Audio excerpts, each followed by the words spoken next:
Hello friends, ഇന്ന് വന്നിട്ട് ഗംഭീരമായ നമ്മുടെ സ്വന്തം ദൃശ്യത്തെക്കുറിച്ചാണ്. ഇന്നലെ ആ ദൃശ്യത്തിൻ്റെ ടീസറൊക്കെ വന്നു. എൻ്റെ മോനെ, ആ ടീസർ തുടങ്ങുമ്പോൾ തന്നെ ആദ്യ സിനിമയിലുണ്ടായ ആ ഒരു സംഭവം, രണ്ടാമത്തെ സിനിമയിലുണ്ടായ ആ ഒരു സംഭവം, പിന്നെ മൂന്നാമത്തിലേക്ക് ഇങ്ങനെ ഇഴഞ്ഞു വരുന്നു. ആ ഒരു ക്രിയേഷൻ, ആ ഒരു ട്രെയിലർ നമ്മളെ ഓർമ്മിപ്പിച്ച് ശരിക്കും, അല്ലെങ്കിൽ ആ ടീസർ നമ്മളെ ഓർമ്മിപ്പിച്ച് പഴയ ദൃശ്യത്തിൻ്റെ ഓർമ്മകളും കൂടി നമ്മൾ എന്താ പറയുക നമ്മുടെ മനസ്സിലേക്ക് എത്തിക്കുന്നു. എന്നിട്ടാണ് ഈ ദൃശ്യത്തിൻ്റെ കഥ പറയുന്നത്.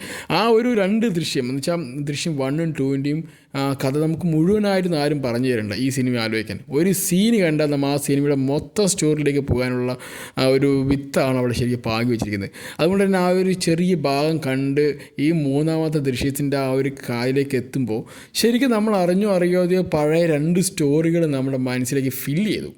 അത് ശരിക്കും ഒരു ബ്രില്യൻ്റ് ആയിട്ടുള്ളൊരു കൺസെപ്റ്റ് തന്നെയാണ് ഈ ട്രെയിലർ കട്ടിയിട്ടുള്ള വ്യക്തിക്ക്. കാരണം അത് അല്ലാത്ത പക്ഷം വെറും ഈ ഒരു തേർഡ് ഫേസ് മാത്രം കാണിക്കായിരുന്നെങ്കിൽ ചിലപ്പോൾ നമ്മൾ ഒരു പക്ഷേ ചിലർ ആലോചിക്കില്ല. ഇത് ഫോഴ്സ്ഫുള്ളി നമ്മളെ അവിടെ കൊണ്ട് എത്തിച്ചിട്ട് നിങ്ങളിത് ചിന്തിക്കൂ, എന്നിട്ട് ഇതിലേക്ക് വരൂ, ഇത് മൂന്നാമത്തെ കഥ എങ്ങനെയാണ് ആ ഒരു കണ്ടിന്യൂവേഷനിലേക്ക് കൊണ്ടുവരാൻ ദൃശ്യം 3യുടെ ടീസറിന് കഴിഞ്ഞു എന്ന് പറയുന്നതിൽ അവർ വിജയിച്ചു. പക്ഷേ നമ്മൾ ഈ സിനിമ നമ്മളെ കൊണ്ട് പഠിപ്പിച്ച, അല്ലെങ്കിൽ നമ്മളെ കൊണ്ട് അതിശയിപ്പിച്ച, അല്ലെങ്കിൽ നമ്മളെ എന്താ പറയുക ഇങ്ങനെയൊരു സിനിമയാണോ എന്ന് ഈ സിനിമയ്ക്ക് കഴിഞ്ഞിട്ടുണ്ട്. ദൃശ്യം 1 തിയേറ്ററിലൊക്കെ പൂരപ്പുറമ്പാക്കി അന്നത്തെ ആദ്യത്തെ 50 കോടി അങ്ങനെയൊക്കെ അടിച്ചു എന്നുള്ളൊരു ഇതായിരുന്നു. ദൃശ്യം 2 അൺഫോർച്ചുനേറ്റ്ലി കോവിഡ് കാരണം നമുക്ക് പറ്റിയില്ല കാണാൻ. പക്ഷേ എന്നിരുന്നാലും ബോക്സ് ഓഫീസ് കിടുകിടുക്കുന്ന വിറപ്പിച്ച സാധനം തന്നെ. കാരണം ആ സിനിമ പല കുറി ഞാൻ കണ്ടിട്ടുണ്ടായിരുന്നു OTT തന്നെ. പിന്നെ അതിനുശേഷം ഇപ്പോൾ ഈയിടെയായിട്ട് നമ്മുടെ ഈ യൂട്യൂബിലൊക്കെ തന്നെ ഓരോ സീൻസായിട്ട് വരുന്നുണ്ട്, 12 മിനിറ്റ് അതെന്നെ കണ്ട് ഒരു 10-50 പ്രാവശ്യം കഴിഞ്ഞിട്ടുണ്ടാവും. ഈ സിനിമകൾ റിപ്പീറ്റേഷൻ വാല്യൂള്ള സിനിമകൾ നമ്മളൊരു 10-100 പ്രാവശ്യം കണ്ടിട്ടുണ്ടാവും. ഇപ്പോൾ എടുക്കുകയാണെങ്കിൽ പല സിനിമകൾ നോക്കുകയാണെങ്കിൽ എനിക്ക് എന്താ പറയുക, നമ്മുടെ ഈ എന്താണ് കോട്ടയം കുഞ്ഞച്ചനൊക്കെ ഞാനൊരു 12,000 വേരിയേഷൻ കണ്ടിട്ടുണ്ട്. ഞാൻ കണ്ടിട്ടുണ്ട്. പിന്നെ ചിത്ര മൂവി എന്നൊരു 12,000 കണ്ടിട്ടുണ്ട്. മണിച്ചിത്രത്താഴ് 12,000 കണ്ടിട്ടുണ്ട്. അങ്ങനെ ഓരോ സിനിമയും നമ്മളിങ്ങനെ കുറേ പ്രാവശ്യം കണ്ട് രാജമാണിക്കാണ് ഇപ്പോൾ ലേറ്റസ്റ്റ്. രാജമാണിക്കും ബിഗ് ബിയാണ് ഞാൻ ഈ ഇടയ്ക്ക് ഈ ഒരു കണ്ട് എന്താ പറയുക, ഈ അതിർവരമ്പുകൾ കടന്ന് പറയില്ല, ആ ലെവലിലേക്ക് എത്തി. പിന്നെ നമ്മുടെ ഗുഡ് ബുക്കിലാണല്ലോ ഈ മറ്റേ മണിച്ചിത്രത്താഴും ഈ നമ്മുടെ മിന്നാരും അങ്ങനെ വരുന്ന പല സിനിമകളും അങ്ങനെയാണല്ലോ. അപ്പോൾ പിന്നെ അതേപോലെ തന്നെ ഈ സിനിമയും, കാരണം ഇതൊരു റിപ്പീറ്റഡ് വാല്യൂ സിനിമയായതുകൊണ്ട് തന്നെ നമുക്ക് പല കൂടി കാണാൻ പറ്റി അല്ലേ. പലകുറി കണ്ടാലും അതിലൊരു ഫ്രഷ്നെസ് ആ സിനിമയ്ക്കുണ്ട്. ഓരോ പ്രാവശ്യം കാണുമ്പോൾ ഓരോ ഫ്രഷ്നെസ് ആ ഫീലിംഗ് ഉണ്ട്. അത് ആ ഒരു കഥയും പശ്ചാത്തലവും ഇല്ലെങ്കിൽ അത് ബിൽഡ് ചെയ്തിട്ടുള്ളൊരു മാസ്റ്റർ ക്രാഫ്റ്റ് ആയിട്ടുള്ള നമ്മുടെ സ്വന്തം ജിത്തു ജോസഫിൻ്റെ ഒരു കഴിവ് തന്നെയാണ്. അതിലേക്ക് നമ്മുടെ മോഹൻലാൽ എന്ന വ്യക്തി എന്താ പറയുക അഭിനയിച്ചിട്ടൊന്നുമില്ല കേട്ടോ, അല്ല ജീവിച്ചെന്നുള്ളൂ പറയാൻ പറ്റുള്ളൂ. ആ സിനിമയിൽ അദ്ദേഹം ജീവിച്ച് മരിച്ച് എന്ന് അല്ലേ, അങ്ങനെയാണ് ശരിക്കും ചെയ്യുന്നത്. ആ ജോർജ് കുട്ടി 8ാം ക്ലാസ്സുകാരനാണോ പറയുമ്പോൾ അദ്ദേഹം സിനിമ കണ്ട് അദ്ദേഹത്തിൻ്റെ ലൈഫിലേക്ക് എങ്ങനെ അദ്ദേഹത്തിന് നേരിടുന്ന സന്ദർഭങ്ങളിലേക്ക് ഉപയോഗിക്കാമെന്ന് ആലോചിച്ചാൽ വളരെ ബ്രില്യൻ്റായിട്ട് ആ ഒരു സിനിമ എഴുതായി. ഇനി മൂന്നാമത്തെ പാർട്ടി മെയ് 21 വരുന്ന മക്കളെ, എന്താക്കുന്നോ ഒന്നും അറിയില്ല. കാരണം വലിയ ക്യാൻവാസൊക്കെയാണ്. കാരണം പനോരമ പോലുള്ള അവരൊക്കെയാണ് ഇതുമായിട്ട് കണക്റ്റഡായിട്ട് പ്രൊഡക്ഷൻ അങ്ങനെയൊക്കെ വന്നിരിക്കുന്നു പറയുന്നു. അതിൻ്റെ ബാക്കി ഇൻഡെപ്ത് ഡീറ്റെയിൽ ഒന്നും അറിയില്ല. പക്ഷേ എന്തായാലും മറ്റു സിനിമ ഇൻഡസ്ട്രിയിലെ ആളുകളും കൂടി ഇതിൽ ഇൻവോൾവ് ആയിട്ടുണ്ട്. That's very good.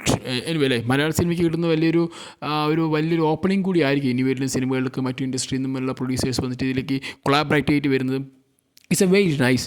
ഓക്കെ, പക്ഷേ എന്തായാലും സിനിമയിൽ നമ്മുടെ മോഹൻലാലും മീനയും പിന്നെ ആ കുഞ്ഞു കുട്ടികളും പിന്നെ എന്തായാലും ഭരത് ഗോപിയുടെ അല്ലേ, അദ്ദേഹം എന്തായാലും മകൻ മുരളി ഗോപി അദ്ദേഹം കയറി മെയ് എന്നുള്ള കാര്യത്തിൽ യാതൊരു സംശയമില്ല. കാരണം അദ്ദേഹത്തിൻ്റെ ആ ഒരു അവസാന സീനുണ്ടല്ലോ, ഇവർ അവസാനം ഇയാൾ തോറ്റിട്ട് വരുമ്പോൾ ആ വാക്ക് പറഞ്ഞിങ്ങനെ അദ്ദേഹം കാണിക്കുന്ന ഒരു ടെമ്പ്, അദ്ദേഹം ഫ്രസ്ട്രേഷൻ കളയുന്നൊരു വാക്കുണ്ടല്ലോ, അത് പറഞ്ഞു വരുമ്പോൾ മോഹൻലാൽ എന്ന വ്യക്തി വളരെ calm quiet and just he walking അല്ലേ. ആ വാക്ക് ചെയ്യുന്ന സമയത്ത് ആ ഒരു അവസാനം നമ്മുടെ ആ സായികുമാർ പറയുന്നുണ്ട്, this is not a Thailand, ഒരു ടൈലൻറ്റും കൂടി ഉണ്ടെന്ന് പറയുമ്പോൾ ആ പറയുന്നതൊക്കെ വാട്ട് ഈസ് ആ ടൈലൻറ്റ് പിന്നെ ഫ്രസ്ട്രേഷൻ കഴിഞ്ഞ് പിന്നെയും ചോദിക്കുന്നില്ല ആ വാക്ക്.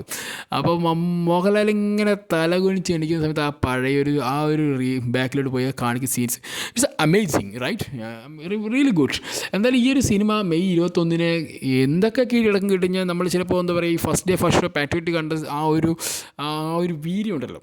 കാരണം എനിക്ക് ഭയങ്കരമായിട്ട് ഇഷ്ടപ്പെട്ട സിനിമ ഇപ്പോൾ. കാരണം പാട്രിയോട്ട് പറഞ്ഞാൽ അത് ശരിക്കും അങ്ങനെയാണ് ആ സിനിമ വരേണ്ടത്. അല്ലാതെ വെറുതെ കൊണ്ടുപോയിട്ട് രണ്ട് നടന്മാരെയും കാണിച്ച് കുറേ അങ്ങോട്ടും ഇങ്ങോട്ടും നടപ്പിച്ചിട്ട് കുറേ സ്ലോ മോഷൻ ഇട്ടിട്ട് കുറേ മീശയിരിപ്പിലും കുറേ മുണ്ട് എടുത്ത് കുത്തലും കുറേ പഞ്ച് ഡയലോഗ് ഇട്ട് അടിക്കുന്ന നല്ല സിനിമ പാറ്റിയിട്ട് വരുന്നത്. It's A very calm, very cool. ഇതൊന്നും മനസ്സിലാകാതെ കുറേ മണ്ടംകുണപ്പന്മാർ എന്ന് വെച്ച് എന്തൊക്കെയോ പറയണ്ടായിരുന്നു. പടം നിങ്ങൾക്ക് എക്സ്പെക്റ്റേഷനിൽ വന്നില്ല.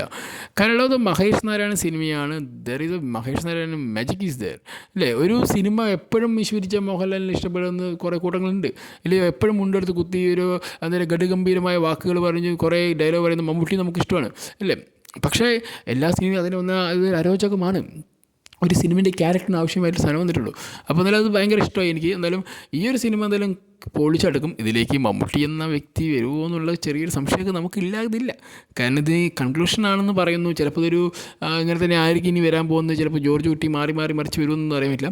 കാരണം ഇതൊരു സേതുരാമർ ആയിട്ട് ആരെങ്കിലും വരുമോ, ഇല്ലെങ്കിൽ എന്തെങ്കിലും ഒരു പ്രസൻസ് കൊണ്ട് വന്ന് ഇട്ട് കഴിഞ്ഞാൽ സിനിമ കുറച്ചുകൂടി ഓളമൊക്കെ മാറുന്നുള്ള സംശയം എനിക്കുണ്ട്. അങ്ങനെ ഒരു സസ്പെൻസൊക്കെ വന്നാൽ ചിലപ്പോൾ പൊളിച്ചെടുക്കും ഈ സിനിമ അല്ലേ. ചിലപ്പോൾ ഒരു പക്ഷേ എന്താവും എന്ന് പറയാൻ പറ്റില്ല. ജോർജ് കുട്ടീനെ കൊടുക്കാനൊന്നുമല്ല, ജോർജ് കുട്ടിയുടെ ആ നിസ്സഹായ അവസ്ഥയെ എന്താ പറയുക പ്രൂവ് ചെയ്യാനായിട്ട് നമ്മുടെ നരസിംഹത്തിൽ വന്ന രീതിയിലേക്ക് മമ്മൂട്ടി വരികയാണെങ്കിൽ പടം പോകുന്ന രീതിയേ വേറെ ആയിരിക്കും മക്കളെ അല്ലേ. ഒരു മമ്മൂട്ടി എന്ന ആ വ്യക്തിയുടെ ആ ഒരു കോട്ടിട്ട് വരുന്നൊരു ഗംഭീരമായ വാക്കുകൾ കേൾക്കാൻ എല്ലാവരും കാതു കൊടുക്കുന്നുണ്ട്. അപ്പോൾ അങ്ങനെയാണ് ഇതിൻ്റെയൊക്കെ പരിപാടി. കാരണം അങ്ങനെ വരികയാണെങ്കിൽ സിനിമ നമ്മൾ ഉദ്ദേശിക്കുന്ന രീതിയിലേക്കല്ല വരിക. പിന്നെ ജിത്തു ജോസഫ് എന്ന് പറയുന്ന മാസ് ക്രാഫ്റ്റിൻ്റെ ഈ ഹിഡൻ അജണ്ടകൾ നമുക്കറിയത്തില്ല. എന്നാലും പടം ഒരു 1.5 ഹിറ്റ് അടിക്കുന്നുള്ള കാര്യത്തിൽ യാതൊരു സംശയമില്ല. അത്രമാത്രം നല്ല അടിപൊളിയായിട്ടാണ് സിനിമ എടുത്തിട്ടുള്ളതെന്ന് നമുക്ക് പല ഇൻ്റർവ്യൂസിൽ നിന്ന് അദ്ദേഹത്തിന് കണ്ടായിരുന്നു. പിന്നെ ടീസർ വന്നപ്പോൾ ടീസറിലെ കണ്ടായിരുന്നു. ഇറ്റ്സ് അമേസിങ് അല്ലേ. എല്ലാം പക്കയായിട്ട് വന്ന പോലെ തോന്നുന്നു എനിക്ക്. എന്നാലും ഈ ഒരു സിനിമ മെയ് 21 വരെ നമുക്ക് കാത്തിരിക്കണം. അധികം ദിവസങ്ങളൊന്നും ഇല്ല. ഇന്നിപ്പോൾ 2 ആയി. ഇനിയിപ്പോൾ എന്തായാലും അധികം ദിവസങ്ങളില്ല. എന്തായാലും ഇതിൻ്റെ ടീസറും വന്നു. ഇനിയിപ്പോൾ ട്രെയിലർ വന്നു കഴിഞ്ഞാൽ ഇതിൻ്റെ ബാക്കി കുറേ പ്രൊമോഷൻസൊക്കെ വരുമ്പോൾ ആസ് എ പ്രേക്ഷക നിലയിൽ നമ്മൾ ഒരുപാട് എക്സൈറ്റഡ് ആവും. പക്ഷേ ആരും തന്നെ ഒരുപാട് എക്സൈറ്റ് ചെയ്തിട്ട് എന്താ പറയുക അതിന് ഓവറായിട്ട് നിങ്ങൾ ഒരുപാട് എക്സ്പെക്റ്റേഷനോട് പോകരുത്. കാരണം മോഹൻലാൽ ഒരിക്കലും മീശിരിക്കില്ല. ഓക്കെ, അപ്പോൾ മോഹൻലാൽ ജോർജ് കുട്ടി തന്നെ കാണാൻ ശ്രമിക്കുക. കാരണം മോഹൻലാലിന് 2 അടി കൊടുക്കാനുള്ള സീൻസൊന്നും ഉണ്ടാവില്ല. കാരണം വളരെ ഡ്രാമ ആയിട്ട് വരുവാണെന്നാണ് അദ്ദേഹത്തിൻ്റെ ഈ ഡയറക്ടറായിട്ടുള്ള അദ്ദേഹം തന്നെ പറഞ്ഞത്. വളരെ ക്ലാസി ആയിട്ട് പോകുന്ന സിനിമ ആയിരിക്കും. ഒരു പക്ഷേ സെക്കൻഡ് പാർട്ടിനേക്കാളും വളരെ ക്ലാസ് ആയിരിക്കും. കാരണം ഫസ്റ്റ് പാർട്ടിൽ എങ്ങനെ വന്നത് അതുപോലെ തന്നെ ആയിരിക്കും എന്നാണ് പറഞ്ഞിരിക്കുന്നത്. സെക്കൻഡ് പാർട്ടിൽ പിന്നെയും കുറച്ച് നമ്മൾ സ്പീഡി ആക്കാനുള്ള കുറേ മൂവ്മെൻറ്റ്സ് ഒക്കെ ഉണ്ടായിരുന്നു. അപ്പോൾ അതൊന്നും ഈ സെക്കൻഡ് പാർട്ടിൽ തേർഡ് പാർട്ടിൽ ഉണ്ടാവില്ല. അപ്പോൾ എന്തായാലും സിനിമ കാണാൻ എല്ലാവരും പോകാം. ഓക്കെ, പുതിയൊരു അപ്ഡേറ്റ് വരുന്നതായിരിക്കും. Okay, bye, see U.